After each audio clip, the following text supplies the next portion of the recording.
Magandang umaga naman mga karisma kabro. Dito naman ako sa vlog ko. Update naman ako sa yung natanimin ko dito sa sa gilid ng sapa.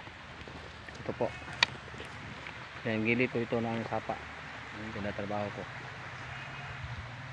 Ito, tinaniman ko ng napir. Dito may nabutasan na konti.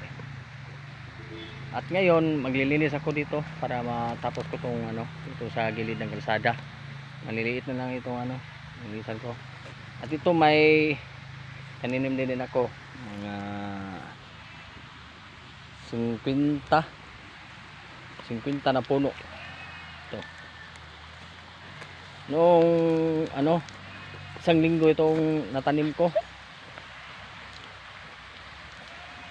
Ito. Hanggang doon sa dulo. Yun sa na may karatula na blue. Yan po ang natanim ko. Yung dalili hybrid na gardaba. At dito naman yan sa dulo na may aso, sa aso namin na brown. Diyan, balangan po yan. Dito. Hanggang doon. Hanggang doon.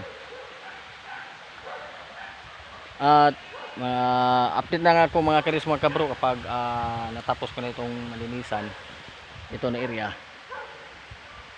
para sa next video ko na naman itong i-upload. Okay, bye bye, thank you for watching this video na naman.